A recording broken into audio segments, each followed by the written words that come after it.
There are two things about learning goals I'd like to start with. First of all, the teacher's part of the learning goal is for you to be able to articulate how it falls into the overall curriculum and standards. It's not in isolation.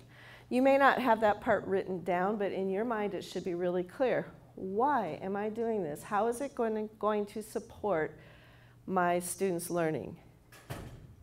Even for activities such as, oh my God, it's Friday, we survived the week, we've got spring break coming up, I'm going to do a movie.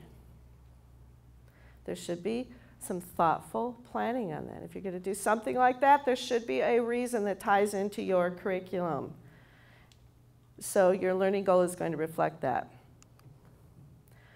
Know what you intend to accomplish. Know how the lesson fits in with the overall unit and the curriculum. So again, you're bouncing back and forth between that little detail and the big picture thinking. And the big picture might be a unit, might be an overall topic, it might be an overall skill, it might be a standard. So we're starting with the end in mind. And two things to really keep in mind is that your learning goal should work. It should be purposeful. You should have a reason you're teaching what you're teaching, and it should be relatable to students. They should have a reason to care. Now, you might have to struggle for that reason sometime. If you're doing, say, a particular technique, perhaps in like a math class or a science lab or something like that, you may have to really stretch to come up with a reason for them to care about it above and beyond the fact that it's just part of something you have to learn. But that's where your challenge as a teacher comes in. And in most cases, because the district has done a lot of the prep work in terms of the big picture thinking, even dividing things up into units or quarters or whatever it might be, that frees you to really focus more on that individual learning goal and how it's going to just sing out and grab your students. Okay, so, and you know, the students will be able to thing, right? That's pretty standard run-in for a learning goal. Why are learning goals important? And this comes from Doug Fisher, Fisher and Frey, all the work they've been doing with gradual responsibility and dealing with English learners, all of things which are very important to us at our district. The whys. First of all, a learning goal focuses the student's attention. Focuses your attention too, for that matter, right? It alerts the learner to the key ideas that are going to be coming up. It prevents side trips on your part, you know, the bird walk. And it gives you a reason to redirect students when they kind of derail you too, to get back to the main function of what it is that we're learning for the day. And it can be used as you're doing quick formative assessments, checks for understanding, that kind of thing throughout your teaching process. You'll hear a lot of arguing, a lot of debate, a lot of explicit description of learning goals.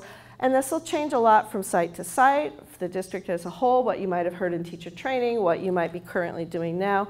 But in general, there are going to be different types of learning goals. Content, which is based on a standard. A language goal. How are students going to articulate or write or demonstrate that they got it through the use of language. And a social goal. Okay. Now, on your table, you guys have an envelope that does not have a name on it.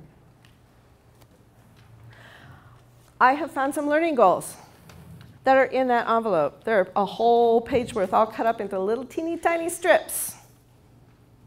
I'm sorry, one of you is missing one because my cat grabbed it and ripped it up last night while I was cutting them up. So sorry. I told you I'd be telling you. I know, it wasn't the goat. The baby goats were already back in the pen. They were not eating things, although they were in the house for a while yesterday and did leave little trail of poop all over. Really fun. At least goat poop is easy to clean up. So, yeah, my life is too weird. Okay, so we're going to talk about good, bad, and ugly. I would like you with your teammates, your table mates, to sort these learning goals. Practice makes perfect with learning goals. Well, you know, sort of. But Max is shaking his head here. No, it doesn't. Because he drank 3 juices. You might need a restroom break. Okay, so it will get easier, and it is hard to take in everybody's opinion about what it should be. It can be very frustrating. But I'm going to give you the charge that I'd like you to just consider making sure that you have them and that they really do have a goal that is functional and relatable, that students can relate to. An example might be, I'm going to write one every day. It's a good start. Make sure you do it. An example might be, make sure it's functional or purposeful or relevant, that you're going to post it, that you're going to find some way for students to interact with it, whatever. Just pick one thing that you can really start to do next.